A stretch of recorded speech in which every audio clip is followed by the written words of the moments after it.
The longevity shift no one talks about. Have you ever wondered why some people over 60 seem to get lighter, calmer, even healthier with age? Why they walk with ease, sleep through the night, and speak with the kind of quiet joy that feels earned? It's not always about what they're doing more of. Sometimes it's about what they've learned to let go of. You see, there's a powerful truth behind healthy aging and real longevity. The less you do of certain things, the longer you'll live and the more energy you'll have for what actually matters. But here's the surprising part. These aren't extreme lifestyle overhauls or new routines to stack on top of your already full plate. In fact, they're the opposite. They're small, daily patterns, often invisible, that slowly drain your body, mind, and spirit. And most of us don't even notice them until they have already taken their toll. So in this video, we're not adding more pressure. We're exploring a quieter path forward. One where wisdom, not willpower, becomes the compass. One that gently reminds you, sometimes less really is more. If you're over 60 and looking for a way to feel better without forcing more into your day, this might be the shift you've been needing. But before we dive in, take a moment to subscribe to the channel and turn on the notification bell so you won't miss future videos crafted just for you. All right, let's begin. Number 1. Letting go of worry, a gift to your body. Martha used to worry about everything, whether the soup was too salty, whether her neighbor's boy would get into her garden again, whether her daughter remembered to lock the back door. At 72, her body was tired, but it wasn't from age. It was from anxiety. One afternoon during a routine checkup, I asked her a simple question. When was the last time you felt truly calm? She paused. She didn't remember. That moment broke my heart. You see, worry has a way of sneaking into our lives quietly. It starts small, a little tension in the chest, a restless night here and there. But over time, chronic worry becomes a slow leak in our well-being. It raises cortisol levels. It shortens telomeres, the tiny caps on your DNA that protect your cells from aging.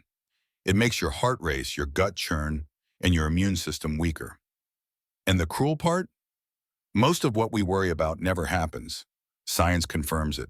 A study from Penn State found that 91% of worries studied never came true. And yet, the body reacts as if danger is present. That's what makes worry so dangerous after 60. We have less physical resilience. The same worry that just caused frustration in our 40s can trigger insomnia, high blood pressure, or chronic fatigue in our 70s. But here's the good news. The brain can unlearn this habit. I once worked with a retired teacher named Linda, who started a practice called the 3-question pause. Whenever her mind started racing, she would ask herself, is this mine to carry? Can I control this?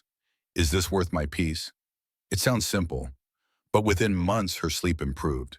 Her digestion calmed, her mood lifted. She hadn't added anything new to her life.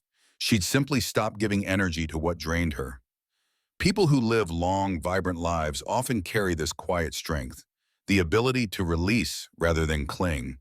They don't chase control. They choose calm, and their bodies thank them for it. So if worry has become your daily companion, you might ask yourself today, what would peace feel like instead? Because the less energy you give to worry, the more life you will have left to enjoy. If this message speaks to you, don't forget to subscribe to the channel and turn on the bell icon. And if you're still with us, drop a 1 in the comments or ask any question you have. We'd love to hear from you. Number 2, the quiet danger of staying still. Daniel was a retired postman who used to walk miles every day, but after he turned 68, he told himself he deserved to rest. A little TV in the morning, a long lunch, then a few hours in his recliner with the news on. Before he knew it, most days passed without real movement. His legs felt weaker, his back ached more, and even though he wasn't doing anything strenuous, he felt exhausted. You might not realize it, but sitting too long is one of the most silent threats to your health after 60. The body was designed to move, not just during a walk or workout, but throughout the day in small, frequent ways. Studies now call prolonged sitting the new smoking, and for good reason. Sitting for long periods without moving slows circulation, weakens muscles, and increases inflammation. It raises your risk for heart disease, type 2 diabetes, and even early death. You could take a walk in the morning, But if you spend the next 8 hours in a chair, the benefits of that walk fade fast. The real magic is in frequency, gentle motion, micro movements. I had a patient named Shirley who began setting a timer every 30 minutes. When it rang, she'd simply stand up, roll her shoulders, or walk to the kitchen and back. That's it. After 3 weeks, her swelling in the ankles went down. Her mood improved. She even reported fewer headaches. Movement doesn't have to mean marathons. It can be a gentle stretch while waiting for the kettle to boil, a slow walk while talking on the phone, a little gardening, sweeping the porch, climbing stairs one extra time a day. The healthiest older adults I know don't exercise in the traditional sense, but they are always moving. Their bodies are in quiet motion throughout the day, picking things up, bending, reaching, staying alive through movement. Stillness is comforting, but too much stillness becomes stagnation. And the body, like water, thrives best when flowing. So if you've been sitting for a while, consider this your invitation. Stand up, stretch, take one small step, then another, because the more you move, the more you live.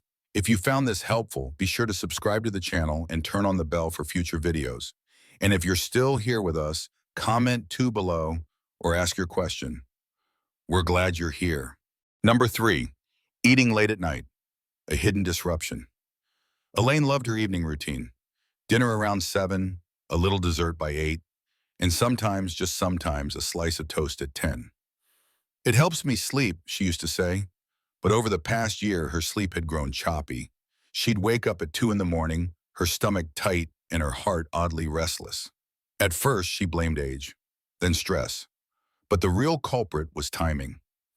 You see, eating too close to bedtime is one of those habits that feels harmless. But the body has its own schedule, and late-night meals throw it off balance. After sunset, your metabolism naturally slows. Your digestive system begins to shift gears, preparing to rest. When you eat late, especially heavy or sugary foods, you're asking your body to work overtime, just when it's meant to recover. This disrupts sleep. It triggers indigestion. It interferes with blood sugar. Over time, it can contribute to weight gain, inflammation, and even heart strain. In my practice, I've seen this over and over. People trying everything to sleep better, lavender sprays, white noise, melatonin, yet still waking tired. And often, all it took was adjusting meal timing. There's even science behind it. Research published in the journal Cell Metabolism found that participants who finished eating earlier had improved insulin sensitivity and better sleep quality, even without changing what they ate. One man I worked with, Roger, was pre-diabetic and often sluggish in the morning. When he started finishing dinner by 6:30, he not only lost weight, he began waking up feeling rested for the first time in years. The body needs that overnight break. Those 10 to 12 hours without food allow the gut to repair, the liver to detox, and hormones to rebalance. It's like taking your car off the road so the mechanics can tune it up. Of course, the goal isn't to go to bed hungry. It's to eat early enough that your body has time to do what it was made to do, heal while you rest. A good rule of thumb, finish your last meal at least 2 to 3 hours before lying down. Give your system space. Trust its rhythm, because sometimes feeling better isn't about adding more. It's about knowing when to stop. If this resonated with you, hit that subscribe button and turn on notifications. And if you're still watching, drop a 3 in the comments or share your questions below. We'd love to hear from you. Number 4, suppressing emotions, the weight we carry inside. Henry had been taught all his life to be strong. He grew up in a time when boys didn't cry, men didn't complain, and feelings were seen as weakness. By the time he reached 70, he had grown quiet, polite, and tightly contained. But beneath his calm face were decades of unspoken grief, anger, and regret. His body started speaking for him instead. High blood pressure, sleepless nights, a knot in his stomach that never went away. Many older adults were raised the same way, to keep the peace by keeping things in. But emotions, when swallowed year after year, don't just vanish. They settle in the chest, in the gut, in the nervous system. And over time, they begin to steal energy, clarity, even years from your life. Modern medicine now connects emotional suppression with everything from insomnia and hypertension to autoimmune conditions. When the body is stuck in a state of tension, the stress response never fully shuts off. The heart beats faster, muscles stay tight, the mind remains on alert, and it's exhausting. But here's the truth I wish more people knew. Feeling your feelings doesn't make you weak. It makes you well. I remember a woman named Celeste who had lost her husband 10 years prior. She never spoke of him, not to her children, not to her friends. She thought staying silent was her way of being strong. But after a gentle conversation in my office, she cried for the first time in a decade, not loud, not dramatic, just quiet tears. Afterwards, she said something I'll never forget. I didn't know how heavy it had gotten until I let it go. There's a healing that begins the moment you speak honestly. Maybe it's writing in a journal. Maybe it's talking to a friend. Maybe it's simply whispering, "I'm not okay right now." That simple truth, spoken aloud, gives your nervous system permission to relax. Those who live long, vibrant lives tend to let emotion pass through them instead of letting it get stuck. They laugh when they're joyful. They cry when they're heartbroken. They vent when they're frustrated. They speak instead of swallowing. You don't have to become someone else, just a little more honest with yourself. Because the longer you carry the silence, the heavier it becomes. If this chapter spoke to your experience, please subscribe to the channel and turn on the bell for updates. And if you're still here, leave a 4 in the comments or ask us anything. We're listening. Number 5, over-consuming processed sugar, the sweet trap. Margaret never thought she had a sweet tooth. She didn't eat candy. She didn't bake. But every morning her coffee came with flavored creamer. At lunch, a soft roll and a little ketchup on the side. In the evening, a glass of wine and store-bought salad dressing. By the time she came to see me at 74, her energy was dipping. Her memory felt foggy. She couldn't focus like she used to. "I'm just getting old," she told me. But a closer look at her diet told a different story. Processed sugar was hiding in plain sight. See, sugar isn't just in desserts. It's in sauces, dressings, cereals, crackers, even healthy snacks. And while 1 or 2 servings may not seem like much, the constant drip of added sugar adds up fast, especially in older bodies. As we age, our metabolism slows. Our ability to handle glucose changes. What once felt harmless in our 30s can quietly erode health in our 60s and 70s. High sugar intake fuels inflammation. It disrupts insulin function. It contributes to memory loss, fatigue, and chronic disease. Even brain scans now show links between sugar and cognitive decline. I once worked with a retired nurse named Tom. Sharp man, but he complained of forgetfulness and afternoon crashes. When we reviewed his food journal, it was filled with just a little sugar, orange juice, granola bars, pasta sauces. He made a simple shift, switching to unsweetened versions, adding more whole fruits, drinking more water. Within 3 weeks, he felt more alert. His mood stabilized. He even stopped napping every afternoon. The hardest part? Sugar is addictive. It gives you a quick high, then leaves you wanting more. That's not weakness. That's biology. But the good news is your body can reset. By choosing less sugar, your taste buds adjust. Your energy returns. Your brain clears. This isn't about giving up sweetness altogether. It's about knowing the difference between a treat and a trap. A homemade muffin on a Sunday morning is joy. But hidden sugar in your soup or yogurt every day? That's damage in disguise. Long-lived people don't eat perfectly, but they eat mindfully. They know that what they feed their body becomes how they feel. So if you've been feeling foggy, heavy, or drained, maybe it's not your age. Maybe it's the sugar. If this insight feels useful, hit the subscribe button and ring the bell. And if you're still watching, comment 5 below or ask your questions in the comments. We're always here to help. Number 6, ignoring sleep signals. The cost of pushing through. Charles used to laugh when people asked how he was sleeping. "Who has time to sleep?" he'd joke. At 69, he stayed up late watching old westerns, answering emails, and scrolling on his tablet long past midnight. But lately things had shifted. He was forgetting small details. His joints ached more. He felt like he was running on fumes. Still, he brushed it off. "I don't need that much sleep anymore," he insisted. The truth? That belief was quietly stealing his health. There's a myth that older adults need less sleep, but science shows the opposite. Our need for quality rest doesn't shrink, even if our patterns change. What actually happens is that we stop honoring the body's signals. We ignore yawns. We power through drowsiness. We treat fatigue like an inconvenience, and the cost is high. Sleep is when the body heals. The brain clears out waste. Hormones rebalance. The immune system strengthens. Every system depends on rest. And when you skip it, the wear and tear show up everywhere, from mood to memory to muscle recovery. I once worked with a woman named Joanne. She was 75 and sharp, but exhausted. I go to bed at 11, she said, but I'm up by 4 every single night. When we explored her routine, we found the problem. She drank coffee at 4 p.m., watched intense crime dramas, and read from her bright tablet in bed.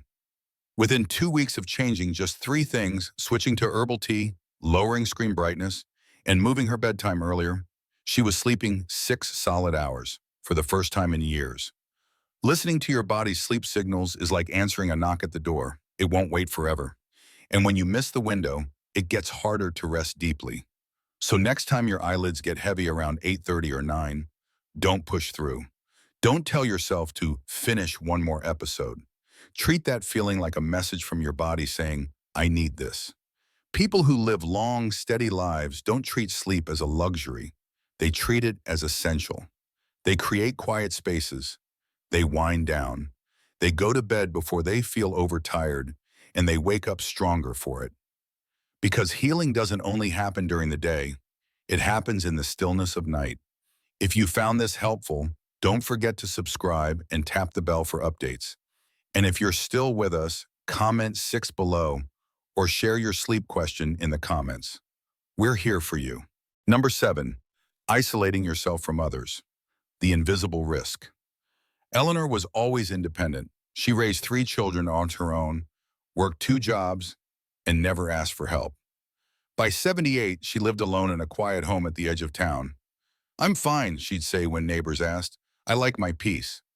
But when she came in for her yearly checkup, something felt different. She looked tired. Her voice was softer. I asked her how often she spoke to someone in person. She hesitated, then admitted, maybe once a week, sometimes less. That's when I knew it wasn't peace she was living in. It was isolation. Loneliness doesn't always look like sadness.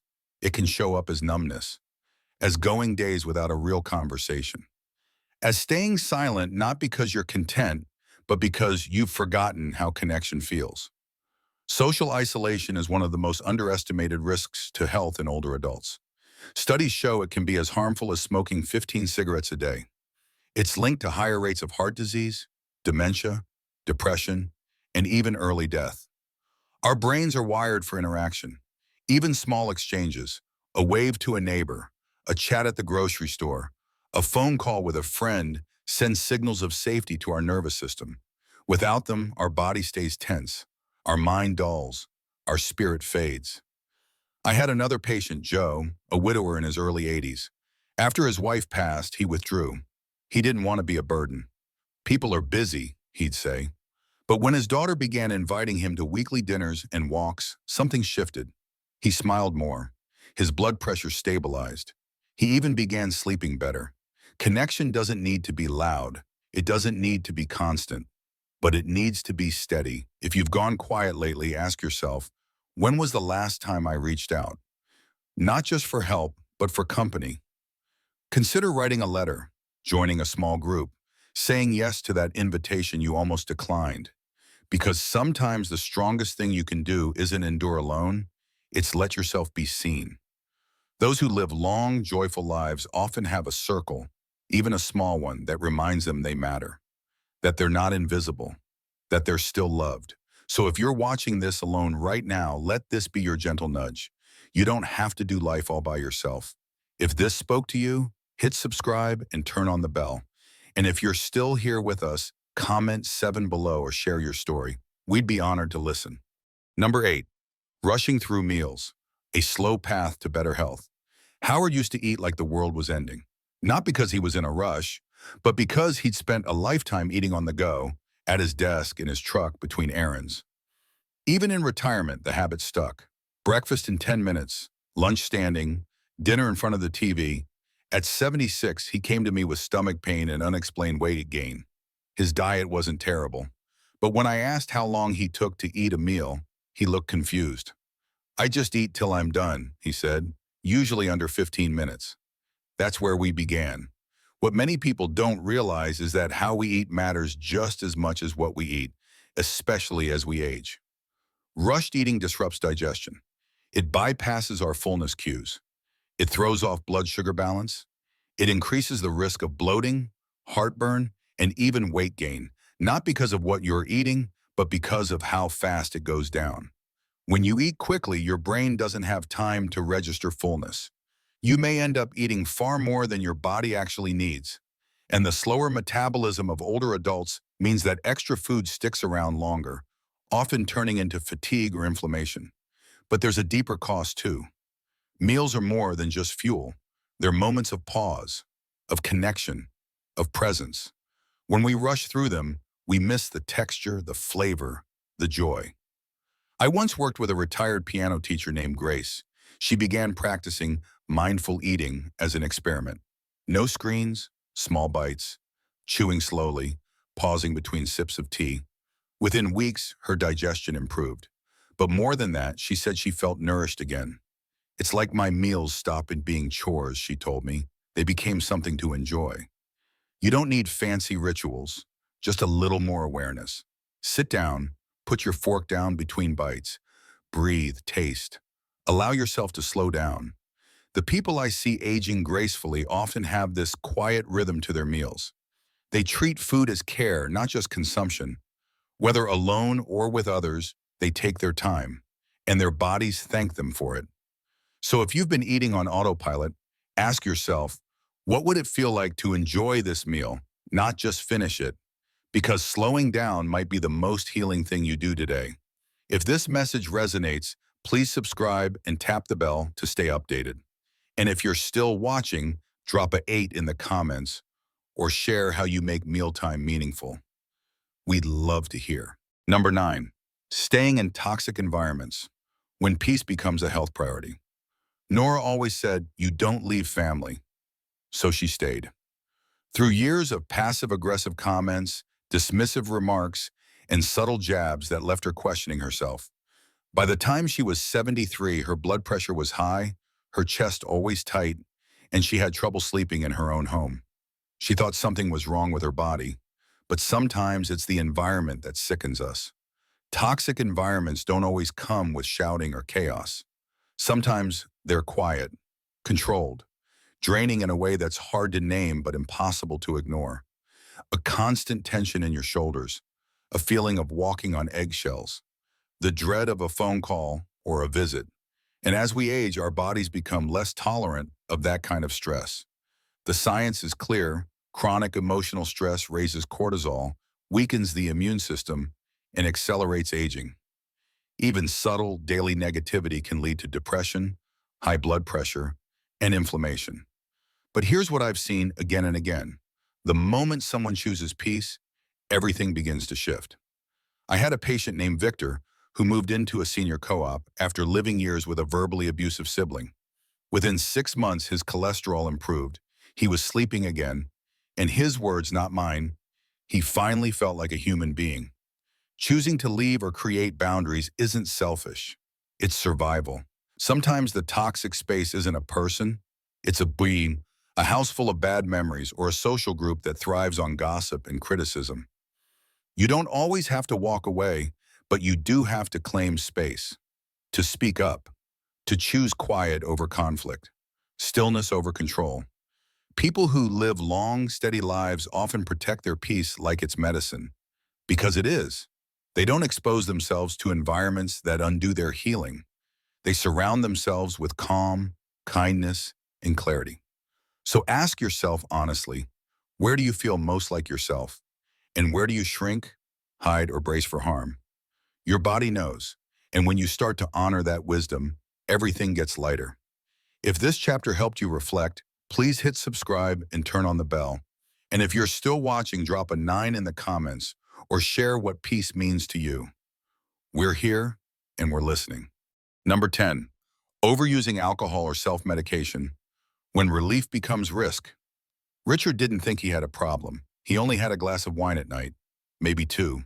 And sometimes when his knees acted up, he'd take a pain reliever before bed. It helps me unwind, he said with a smile. I've earned it. But over time, he began to notice changes.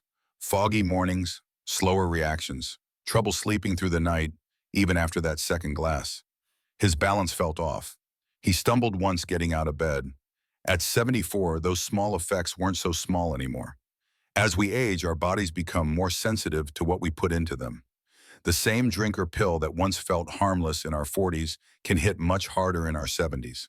That's because liver function slows. Muscle mass decreases. The brain becomes more vulnerable. Alcohol in particular can interfere with sleep, raise blood pressure, and increase fall risk.